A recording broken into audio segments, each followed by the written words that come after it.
ನಮಸ್ಕಾರ ವೀಕ್ಷಕರೇ. ಹಬ್ಬ ಹರಿದಿನಗಳು ಅಂತ ಬಂದ್ರೆ ಸಾಕು ಮನೆ ಮುಂದೆ ದೊಡ್ಡದಾದ ರಂಗೋಲಿ ಇರುತ್ತೆ. ಅಮ್ಮ ಮಾಡುವಂತಹ ರುಚಿ ರುಚಿಯಾದ ಅಡಿಗೆಯನ್ನ ಟೇಸ್ಟ್ ಕೂಡ ಮಾಡಬಹುದು. ಇದರ ಜೊತೆ ನಮ್ಮಮ್ಮ ಹೇಳೋ ಮಾತೇನು ಅಂದ್ರೆ ಬೇಗ ತಲೆ ಸ್ನಾನ ಮಾಡ್ಕೊಂಡು ಬಾ ಪೂಜೆ ಮಾಡೋಣ ಅಂತ. ಹಬ್ಬ ಹರಿದಿನಗಳು, ಶುಭ ಕಾರ್ಯಕ್ರಮಗಳು, ಶುಭ ಸಮಯದಲ್ಲಿ ನಾವ್ಯಾಕೆ ತಲೆ ಸ್ನಾನವನ್ನ ಮಾಡ್ಬೇಕು, ಅದರ ಮಹತ್ವವೇನು, ವಿಶೇಷತೆ ಏನು ಎಲ್ಲವನ್ನ ತಿಳಿಸ್ತೀನಿ. ನೀವು ಆದ್ಯನ್ ಮೀಡಿಯಾ ಚಾನಲ್ನ ಇದೇ ಫಸ್ಟ್ ಟೈಮ್ ನೋಡ್ತಾ ಇದ್ದೀರಾ ಅಂದ್ರೆ ಸಬ್ಸ್ಕ್ರೈಬ್ ಮಾಡಿ, ಲೈಕ್ ಮಾಡಿ, ಶೇರ್ ಮಾಡಿ. ನಮ್ಮ ಸನಾತನ ಸಂಸ್ಕೃತಿಯಲ್ಲಿ ತಲೆ ಸ್ನಾನವನ್ನ ಮಂಗಳ ಸ್ನಾನ ಅಥವಾ ಅಭ್ಯಂಜನ ಸ್ನಾನ ಅಂತ ಕರೆಯಲಾಗುತ್ತೆ. ಈಗ್ಲೂ ಕೂಡ ನಮ್ಮಜ್ಜಿ ಯಾವುದೇ ಶುಭ ಕಾರ್ಯಕ್ರಮಗಳಿರ್ಲಿ, ಹಬ್ಬ ಹರಿದಿನಗಳಿರ್ಲಿ, ತಲೆಗೆ ಒಂದು ಬಟ್ಟು ಎಣ್ಣೆಯನ್ನ ಹಚ್ಚಿ ತಲೆ ಸ್ನಾನ ಮಾಡುವಂತ ಇವತ್ತಿಗೂ ನಮ್ಮ ಮನೆಯಲ್ಲಿ ಹೇಳ್ತಾನೆ ಇರ್ತಾರೆ. ಯಾಕಂದ್ರೆ ತಲೆ ಸ್ನಾನ ಮಾಡೋದ್ರಿಂದ ನಮ್ಮ ಮನೆಯಲ್ಲಿ ದೇವತಾ ಪೂಜೆ ಪುನಸ್ಕಾರಗಳನ್ನ ಮಾಡೋದ್ರಿಂದ ಮನೆಯಲ್ಲಿ ಪಾಸಿಟಿವ್ ಎನರ್ಜಿ ಸೃಷ್ಟಿಯಾಗುತ್ತಂತೆ. ತಲೆ ಸ್ನಾನ ಅನ್ನೋದು ಮೇಲ್ನೋಟಕ್ಕೆ ಇದು ಕೇವಲ ಶುಚಿತ್ವಕ್ಕೆ ಸಂಬಂಧಿಸಿದ ಒಂದು ಧಾರ್ಮಿಕ ನಿಯಮದಂತೆ ಕಂಡ್ರೂ ಇದರ ಹಿಂದೆ ಅಗಾಧವಾದ ಆಧ್ಯಾತ್ಮಿಕ ಹಾಗೂ ಆರೋಗ್ಯದ ಕಾರಣಗಳು ಅಡಗಿವೆ. ಶುಭ ದಿನಗಳಲ್ಲಿ ತಲೆ ಸ್ನಾನವನ್ನ ಮಾಡಲೇಬೇಕು. ಅದು ಯಾಕೆ ಗೊತ್ತಾ? ಆಧ್ಯಾತ್ಮಿಕ ನಂಬಿಕೆಗಳ ಪ್ರಕಾರ ಮನುಷ್ಯನ ದೇಹದ ಅತ್ಯಂತ ಪ್ರಮುಖವಾದ ಸಹಸ್ರಾರ ಚಕ್ರವು ತಲೆಯ ಮೇಲ್ಭಾಗದಲ್ಲಿದೆ. ತಲೆ ಸ್ನಾನ ಮಾಡೋದ್ರಿಂದ ಈ ಚಕ್ರವು ಪ್ರಚೋದನೆಗೊಂಡು ಇಡೀ ದೇಹದಲ್ಲಿ ಪಾಸಿಟಿವ್ ಶಕ್ತಿಯನ್ನ ಸಂಚಾರ ಮಾಡುವಂತೆ ಮಾಡುತ್ತೆ. ಶಿರಸ್ಸು ನರಮಂಡಲದ ಮುಖ್ಯ ಕೇಂದ್ರ. ತಲೆಯ ಮೇಲೆ ತಂಪಾದ ಅಥವಾ ಹಗುರವಾದ ಬಿಸಿ ನೀರು ಬೀಳೋದ್ರಿಂದ ಪ್ಯಾರಾಸಿಂಪ್ಯಾಥೆಟಿಕ್ ನರ್ವಸ್ ಸಿಸ್ಟಮ್ ಸಕ್ರಿಯಗೊಂಡು ದೇಹಕ್ಕೆ ತಕ್ಷಣ ವಿಶ್ರಾಂತಿ ಸಿಗುತ್ತೆ. ಪದ್ಮ ಪುರಾಣದಂತಹ ಹಿಂದೂ ಗ್ರಂಥಗಳ ಪ್ರಕಾರ ಹಬ್ಬದ ವಿಶೇಷ ದಿನಗಳಲ್ಲಿ ಪವಿತ್ರ ಗಂಗಾ ನದಿಯ ಶಕ್ತಿಯು ಎಲ್ಲ ಜಲಮೂಲಗಳಲ್ಲಿ ನೆಲೆಸಿರುತ್ತೆ ಎಂದು ನಂಬಿಕೆ ಇದೆ. ಆದ್ದರಿಂದ ತಲೆಯಿಂದ ಪಾದದವರೆಗೆ ಸಂಪೂರ್ಣ ಸ್ನಾನ ಮಾಡೋದ್ರಿಂದ ಆ ದೈವಿಕ ಶಕ್ತಿಯನ್ನ ಸಂಪೂರ್ಣವಾಗಿ ಪಡೆದುಕೊಳ್ಳಬಹುದು. ಕೇವಲ ಮೈ ಸ್ನಾನ ಮಾಡೋದ್ರಿಂದ ದೈಹಿಕ ಕೊಳುಕು ಮಾತ್ರ ಹೋಗುತ್ತೆ. ಆದ್ರೆ ತಲೆ ಸ್ನಾನ ಮಾಡೋದ್ರಿಂದ ಮನುಷ್ಯನ ಸುತ್ತಲಿನ ಸೂಕ್ಷ್ಮ ಪ್ರಭಾವಲಯ ಅಂತ ಏನ್ ಕರಿತೀವಿ ಅದು ಶುದ್ಧವಾಗ್ಬಿಡುತ್ತೆ. ದೈನಂದಿನ ಓಡಾಟದಲ್ಲಿ ತಲೆಯ ಸುತ್ತಲಿನಲ್ಲಿ ನೆಗೆಟಿವ್ ಎನರ್ಜಿಗಳು ಹಾಗೂ ಧೂಳು ಆಶ್ರಯವನ್ನ ಪಡೆದಿರುತ್ತೆ ಎಂದು ಶಾಸ್ತ್ರಗಳೇ ಹೇಳುತ್ತೆ. ತಲೆ ಸ್ನಾನ ಮಾಡದೆ ದೇವರ ಪೂಜೆ ಅಥವಾ ವ್ರತಗಳನ್ನ ಮಾಡೋದ್ರಿಂದ ಪೂಜೆಯ ಸಂಪೂರ್ಣ ಫಲ ಸಿಗೋದಿಲ್ಲ. ತಲೆ ಸ್ನಾನ ಅಹಂಕಾರ, ಆಲಸ್ಯ ಮತ್ತು ನೆಗೆಟಿವ್ ಆಲೋಚನೆಗಳನ್ನ ತೊಳೆದು ಹಾಕಿಬಿಡುತ್ತೆ. ಇದು ಮನಸ್ಸನ್ನ ಪ್ರಶಾಂತಗೊಳಿಸಿ ದೇವರ ಆರಾಧನೆಯಲ್ಲಿ ಭಕ್ತಿ ಮತ್ತು ಸಂಪೂರ್ಣ ಏಕಾಗ್ರತೆಯನ್ನ ಹೆಚ್ಚಿಸಲು ನೆರವಾಗುತ್ತೆ. ಹಬ್ಬಗಳು, ದೇವರ ಪೂಜೆ, ಪುನಸ್ಕಾರ ಮತ್ತು ಸಾತ್ವಿಕ ವಾತಾವರಣಕ್ಕೆ ಇವೆಲ್ಲ ಸಂಬಂಧಪಟ್ಟಿದೆ. ದೇಹದ ಮೇಲ್ಭಾಗ ಶುದ್ಧವಾಗಿದ್ರೆ ಮಾತ್ರ ಪೂಜೆ ಪುನಸ್ಕಾರಗಳಲ್ಲಿ ಮನಸ್ಸು ಏಕಾಗ್ರತೆಯಿಂದ ಪೂಜೆ ಮಾಡಲು ಸಾಧ್ಯ ಎಂದು ನಂಬಿಕೆ ಇದೆ. ಪೂಜೆ ಸಮಯದಲ್ಲಿ ಉಂಟಾಗುವಂತಹ ಸಾತ್ವಿಕ ಮತ್ತು ಧನಾತ್ಮಕ ತರಂಗಗಳು ಅಂದ್ರೆ ಪಾಸಿಟಿವ್ ಎನರ್ಜಿ ಸ್ವೀಕರಿಸಲು ತಲೆ ಸ್ನಾನ ಮಾಡಿ ಶರೀರವನ್ನ ಶುದ್ಧಿ ಇಟ್ಕೊಳ್ಳೋದು ಬಹಳನೇ ಅಗತ್ಯ. ನಮ್ಮ ಹಿಂದೂ ಸಂಪ್ರದಾಯದಲ್ಲಿ ಸ್ವಚ್ಛತೆ ಅಂದ್ರೆ ಕೇವಲ ಮೈ ಸ್ನಾನ ಮಾಡೋದಲ್ಲ, ಮಾನಸಿಕ ಆಲೋಚನೆ ಹಾಗೂ ನಮ್ಮ ನಡವಳಿಕೆ ಶುದ್ಧವಾಗಿರ್ಬೇಕು ಎಂದು ಶಾಸ್ತ್ರಗಳೇ ಹೇಳುತ್ತೆ. ದೇವಸ್ಥಾನಕ್ಕೆ ತೆರಳುವ ಮುನ್ನ ಅಥವಾ ಮನೆಯಲ್ಲಿ ಪೂಜೆ ಮಾಡುವ ಮುನ್ನ ತಲೆ ಸ್ನಾನ ಮಾಡೋದು ಅನೇಕ ಕುಟುಂಬಗಳಲ್ಲಿ ನಡೆದುಕೊಂಡು ಬಂದ ಒಂದು ಪದ್ಧತಿ. ತಲೆ ಸ್ನಾನದ ಬಳಿಕ ದೇವರಿಗೆ ಭಕ್ತಿ ಭಾವದಿಂದ ನಮಿಸೋದ್ರಿಂದ ಪೂಜೆಯ ಸಂಪೂರ್ಣ ಆಧ್ಯಾತ್ಮಿಕ ಅನುಭೂತಿ ಲಭಿಸುತ್ತೆ ಎಂದು ಹೇಳಲಾಗುತ್ತೆ. ಪ್ರಾಚೀನ ಯೋಗ ಗ್ರಂಥಗಳು ಮಾನವ ದೇಹವನ್ನ 9 ದ್ವಾರಗಳನ್ನು ಹೊಂದಿರುವ ನಗರಕ್ಕೆ ಹೋಲಿಸುತ್ತೆ. ಆದ್ರೆ ತಲೆಯ ಮೇಲ್ಭಾಗದಲ್ಲಿ ಬ್ರಹ್ಮರಂಧ್ರ ಎಂಬ ಗುಪ್ತವಾದ 10ನೇ ದ್ವಾರವಿದೆ. ಈ ಭಾಗವು ಬ್ರಹ್ಮಾಂಡದ ಶಕ್ತಿ ತರಂಗಗಳನ್ನ ಸಂಗ್ರಹಿಸುವ ಆಂಟೇನದಂತೆ ಕೆಲಸ ಮಾಡುತ್ತೆ. ಹಬ್ಬಗಳ ಸಮಯದಲ್ಲಿ ಗ್ರಹಗತಿಗಳ ಬದಲಾವಣೆಯಿಂದಾಗಿ ವಿಶೇಷ ದೈವಿಕ ಶಕ್ತಿಗಳು ಭೂಮಿ ಮೇಲೆ ಪ್ರಸಾರವಾಗ್ತವೆ.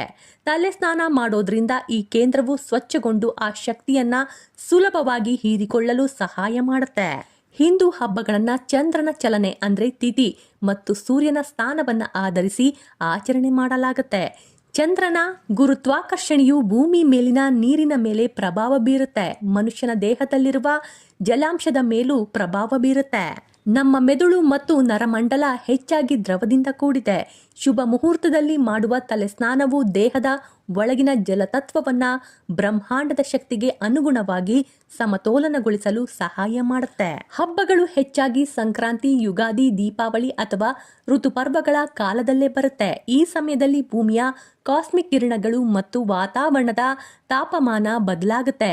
ತಲೆ ಸ್ನಾನ ಮಾಡೋದ್ರಿಂದ ದೇಹವು ಈ ಕಾಲಗಳಿಗೆ ಹಾಗೆ ವಾತಾವರಣಕ್ಕೆ ತಕ್ಕಂತೆ ಹೊಂದಿಕೊಂಡು ಬಿಡುತ್ತೆ.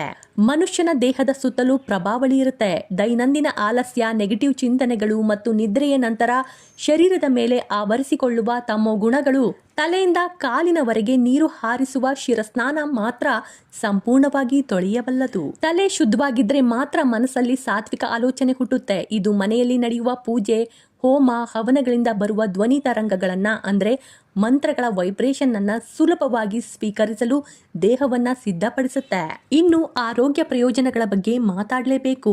ಶುಭ ದಿನಗಳಲ್ಲಿ ಮಾಡುವ ತಲೆ ಸ್ನಾನ ದೇಹದ ಉಷ್ಣತೆಯನ್ನ ನಿಯಂತ್ರಣದಲ್ಲಿಡುತ್ತೆ. ನಾವೆಲ್ಲ ಹಬ್ಬಗಳ ಸಮಯದಲ್ಲಿ ಸಾಮಾನ್ಯವಾಗಿ ಉಪವಾಸವನ್ನ ಮಾಡ್ತೀವಿ. ಪೂಜಾ ಕಾರ್ಯಗಳಿಗಾಗಿ ಹೆಚ್ಚು ಶ್ರಮವನ್ನ ವಹಿಸ್ತೀವಿ. ವಿಧ ವಿಧವಾದ ಅಡಿಗೆ ಮಾಡೋದು ಇತ್ಯಾದಿಗಳಲ್ಲಿ ದೇಹದಲ್ಲಿ ಆಯಾಸ ಮತ್ತು ಉಷ್ಣತೆ ಹೆಚ್ಚಾಗಿ ಬಿಡುತ್ತೆ. ತಲೆ ಸ್ನಾನ ಮಾಡೋದ್ರಿಂದ ನರಮಂಡಲ ಶಾಂತವಾಗುತ್ತೆ ಹಾಗೂ ಒತ್ತಡ ನಿವಾರಣೆಯಾಗುತ್ತೆ. ಇದು ಮೆದುಳಿಗೆ ರಕ್ತ ಸಂಚಾರವನ್ನ ಸುಧಾರಿಸಿ ಮಾನಸಿಕ ಪ್ರಶಾಂತತೆಯನ್ನ ನೀಡುತ್ತೆ.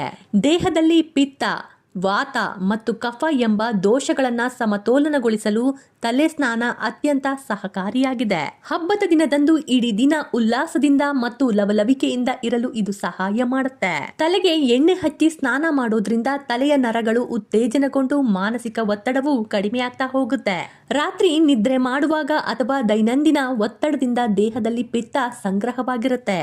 ಹಬ್ಬದ ದಿನಗಳಲ್ಲಿ ಬೆಳಗ್ಗೆ ಎಣ್ಣೆ ಸ್ನಾನ ಮಾಡೋದ್ರಿಂದ ಶರೀರದಲ್ಲಿರುವ ಹೆಚ್ಚುವರಿ ಪಿತ್ತ ಹೊರಹೋಗಿ ಕಣ್ಣಿನ ಉರಿ ಹಾಗೂ ಶಿರೋವೇದನೆ ಕಡಿಮೆಯಾಗುತ್ತೆ. ತಲೆ ಸ್ನಾನ ಮಾಡಿ ಯಾವುದೇ ಶುಭ ಕಾರ್ಯ ಮಾಡೋದು ಆಯಾಸ ದೂರವಾಗುವಂತೆ ಮಾಡಿ ಮನಸ್ಸು ಪ್ರಶಾಂತವಾಗಿರೋದ್ರಿಂದ ಉಲ್ಲಾಸವು ಇಮ್ಮಡಿಗೊಳ್ಳುತ್ತೆ. ಶುಭ ದಿನಗಳು ಅಂದ್ರೆ ಹೊಸ ಅವಕಾಶಗಳು, ಹೊಸ ಆಸೆಗಳು ಮತ್ತು ಧನಾತ್ಮಕ ಬದಲಾವಣೆಗಳ ಸಂಕೇತ. ಅಂತಹ ದಿನವನ್ನ ತಲೆ ಸ್ನಾನ ಮಾಡೋದ್ರ ಮೂಲಕ ಶುರು ಮಾಡೋದ್ರಿಂದ ಹಿಂದಿನ ಆಯಾಸ ಹಾಗೂ ನಕಾರಾತ್ಮಕ ಭಾವನೆಗಳನ್ನ ಮರೆತು ಹೊಸ ಹುಮ್ಮಸ್ಸಿನೊಂದಿಗೆ ಜೀವನವನ್ನ ಸ್ವಾಗತಿಸಬಹುದು. ಮೈ ಮನಸ್ಸು ಸ್ವಚ್ಛವಾಗಿದ್ದಾಗ ಆಲೋಚನೆಗಳು ಹೆಚ್ಚು ಶಿಸ್ತಿನಿಂದ ಕೂಡಿರುತ್ತೆ. ದೈಹಿಕ ಶುಚಿತ್ವವನ್ನ ಕಾಪಾಡಿಕೊಳ್ಳುವಲ್ಲಿ ತಲೆ ಸ್ನಾನ ಪ್ರಮುಖ ಪಾತ್ರವನ್ನೇ ವಹಿಸುತ್ತೆ. ಬೆವರು, ಧೂಳು ಹಾಗೂ ಕೊಳೆ ಸಂಪೂರ್ಣವಾಗಿ ತೊಳೆದು ಹಾಕೋದ್ರಿಂದ ಚರ್ಮ, ನೆತ್ತಿ ಹಾಗೂ ಕೂದಲು ಆರೋಗ್ಯವಾಗಿರಲು ಇದು ಸಹಾಯ ಮಾಡುತ್ತೆ. ವಿಶೇಷವಾಗಿ ಬೇಸಿಗೆ ಕಾಲದಲ್ಲಿ ಅಥವಾ ಹೆಚ್ಚು ಕಷ್ಟಪಟ್ಟು ಕೆಲಸ ಮಾಡಿದ ಬಳಿಕ ತಲೆ ಸ್ನಾನ ಮಾಡೋದ್ರಿಂದ ದೇಹವು ಹಗುರವಾಗಿ ಫ್ರೆಶ್ ಅನ್ಸುತ್ತೆ. ಸ್ನಾನ ಮಾಡಿದ 1 ಗಂಟೆಯೊಳಗೆ ಪೂಜೆಯನ್ನ ಆರಂಭಿಸಬೇಕು ಎಂಬ ನಿಯಮನೇ ಇದೆ. ಯಾಕೆ ಗೊತ್ತಾ? ಪರಿಸರದಲ್ಲಿ ರಜತಾಮಗಳ ನಿರಂತರವಾದ ದಾಳಿಯಿಂದ ಸ್ನಾನದ ಪರಿಣಾಮವಾಗಿ ಹೆಚ್ಚಿನ ಸಾತ್ವಿಕತೆ ನಿಧಾನವಾಗಿ ಕಡಿಮೆಯಾಗಿ ಬಿಡುತ್ತೆ. ಇದು ಸ್ನಾನದ ಪ್ರಯೋಜನವನ್ನ ಕಡಿಮೆ ಮಾಡುತ್ತೆ. ಆದ್ರಿಂದ ಸ್ನಾನದ 1 ಗಂಟೆಯೊಳಗೆ ಪೂಜೆಯನ್ನ ಆರಂಭಿಸಬೇಕು. ಕೆಲವೊಂದು ಶಾಸ್ತ್ರದ ಪ್ರಕಾರ ಇಂತಹ ದಿನ ತಲೆ ಸ್ನಾನ ಮಾಡುವುದು ಶ್ರೇಷ್ಠ, ಇಂತಹ ದಿನ ತಲೆ ಸ್ನಾನ ಮಾಡಲೇಬಾರದು ಎಂದು ಹೇಳ್ತಾರೆ. ಆದ್ರೆ ಹಬ್ಬ ಹರಿದಿನಗಳಲ್ಲಿ ಯಾವುದೇ ನಿಯಮಗಳು ಇರೋದಿಲ್ಲ. ಹಬ್ಬ ಹರಿದಿನಗಳಲ್ಲಿ ಖಂಡಿತವಾಗ್ಲೂ ತಲೆ ಸ್ನಾನವನ್ನ ಮಾಡಲೇಬೇಕು. ಆಯುರ್ವೇದದ ಪ್ರಕಾರ ತಲೆಯು ದೇಹದ ಪ್ರಾಣಶಕ್ತಿಯ ಕೇಂದ್ರವಾಗಿದೆ ಮತ್ತು ಇದು ಬೇಗನೆ ಉಷ್ಣತೆಯನ್ನ ಹೀರಿಕೊಂಡು ಬಿಡುತ್ತೆ. ತಲೆಗೆ ಮೊದಲು ನೀರು ಹಾಕೋದ್ರಿಂದ ತಲೆಯಲ್ಲಿರುವಂತಹ ಹೆಚ್ಚುವರಿ ಉಷ್ಣತೆಯು ಕೆಳಭಾಗವಾಗಿ ಚಲಿಸಿ ಕೈಕಾಲುಗಳ ಮೂಲಕ ಹೊರಹೋಗುತ್ತೆ. ಮನೋವಿಜ್ಞಾನದ ಪ್ರಕಾರ ದೈನಂದಿನ ಸಮಸ್ಯೆ ದಿನಚರಿಯಿಂದ ಪವಿತ್ರವಾದ ಹಬ್ಬದ ವಾತಾವರಣಕ್ಕೆ ಬದಲಾಗಲು ಒಂದು ಪ್ರಮುಖ ಪ್ರಕ್ರಿಯೆ ಅಗತ್ಯವಿರುತ್ತೆ. ತಲೆ ಸ್ನಾನ ಮೆದುಳಿಗೆ ಒಂದು ರೀಸೆಟ್ ಬಟನ್ ತರಹ ಕೆಲಸ ಮಾಡುತ್ತೆ. ಇದು ಲೌಕಿಕ ಆಲೋಚನೆಗಳನ್ನ ನಿಲ್ಲಿಸಿ ಪೂಜೆ ಕಾರ್ಯಗಳಲ್ಲಿ ತೊಡಗಿಕೊಳ್ಳಲು ಮನಸ್ಸನ್ನ ಸಿದ್ಧಗೊಳಿಸುತ್ತೆ. ಕೇವಲ ಮೈ ಸ್ನಾನವನ್ನೇ ಯಾಕೆ ಮಾಡಬಾರ್ದು, ಮೈ ತೊಳೆಯೋದು ಯಾಕೆ ಅಪೂರ್ಣ ಅಂತ ಕೇಳ್ತಾ ಇದ್ದೀರಾ? ನೀವು ಕೇವಲ ಕುತ್ತಿಗೆಯಿಂದ ಕೆಳಗೆ ಮಾತ್ರ ತಲೆ ಸ್ನಾನ ಮಾಡಿದ್ರೆ ತಾಪಮಾನದ ಸಡನ್ ಬದಲಾವಣೆಯಿಂದಾಗಿ ದೇಹದ ಉಷ್ಣತೆಯು ತಲೆಯ ಕಡೆಗೆ ನುಗ್ಗಿಬಿಡುತ್ತೆ. ಈ ಸಿಲುಕಿಕೊಂಡ ಉಷ್ಣತೆಯು ತಲೆನೋವು, ಕಣ್ಣು ಉರಿ ಅಥವಾ ತೀವ್ರ ಆಲಸ್ಯಕ್ಕೆ ಕಾರಣವಾಗುತ್ತೆ. ನಮ್ಮ ಸಂಪ್ರದಾಯದ ಪ್ರಕಾರ ಹಬ್ಬ ಹರಿದಿನಗಳಲ್ಲಿ ಸ್ನಾನವು ಯಾವಾಗಲೂ ತಲೆಯಿಂದಲೇ ಆರಂಭವಾಗಬೇಕು. ಮೊದಲು ತಲೆಯನ್ನು ಒದ್ದೆ ಮಾಡೋದ್ರಿಂದ ಮೆದುಳು ತಂಪಾಗುತ್ತೆ ಮತ್ತು ದೇಹದ ಹೆಚ್ಚುವರಿ ಉಷ್ಣತೆಯು ಕಾಲುಗಳ ಮೂಲಕ ಸುರಕ್ಷಿತವಾಗಿ ಹೊರಹೋಗುತ್ತೆ. ಮನೋವಿಜ್ಞಾನದ ಪ್ರಕಾರ ತಲೆಯಿಂದ ನೀರು ಬಿದ್ದಾಗ ಮನುಷ್ಯನ ನರಮಂಡಲಕ್ಕೆ ರೀಸೆಟ್ ಸಿಗ್ನಲ್ ಸಿಗುತ್ತೆ. ಹಬ್ಬ ದಿನದಂದು ದೈನಂದಿನ ಚಿಂತೆ, ಕೆಲಸದ ಒತ್ತಡಗಳನ್ನ ಮರೆತು ಇದು ವಿಶೇಷವಾದ ದಿನ ಎಂಬ ಭಾವನೆ ಉಂಟಾಗಲು ಶಿರಸ್ನಾನ ಅತ್ಯಂತ ಅಗತ್ಯವಾಗಿದೆ. ಹಾಗಾಗಿ ಬಹಳಷ್ಟು ಹಬ್ಬ ಹರಿದಿನಗಳಲ್ಲಿ ನಾವು ಮಾಮೂಲಿ ತಲೆ ಸ್ನಾನ ಮಾಡೋಕ್ಕಿಂತ ಅಭ್ಯಂಜನ ಸ್ನಾನ ಮಾಡೋದೇ ಹೆಚ್ಚು. ಯಾಕಂದ್ರೆ ಅದು ಹೆಚ್ಚು ಪರಿಣಾಮಕಾರಿ, ಆರೋಗ್ಯಕ್ಕೂ ಒಳ್ಳೆಯದು. ಈಗ ಗೊತ್ತಾಯ್ತಲ್ಲ, ಹಬ್ಬ ಹರಿದಿನ ಶುಭ ಕಾರ್ಯಕ್ರಮ ಶುಭ ಸಮಯಗಳಲ್ಲಿ ನಾವ್ಯಾಕೆ ತಲೆ ಸ್ನಾನವನ್ನ ಮಾಡಲೇಬೇಕು ಅಂತ ನನ್ನ ವಿಡಿಯೋ ನಿಮ್ಗೆ ಇಷ್ಟ ಆಗಿದೆ ಅಂತ ನಾನ್ ನಂಬ್ತಾ ಇದ್ದೀನಿ. ನನ್ನ ವಿಡಿಯೋಗಳಿಗೆ ನಿಮ್ಮ ಸಪೋರ್ಟ್ ಬೇಕೇ ಬೇಕು. ಹಾಗಾಗಿ ಲೈಕ್ ಮಾಡಿ, ಶೇರ್ ಮಾಡಿ, ಸಬ್ಸ್ಕ್ರೈಬ್ ಆಗೋದನ್ನ ಮಾತ್ರ ಮರಿಲೇಬೇಡಿ. ಧನ್ಯವಾದಗಳು.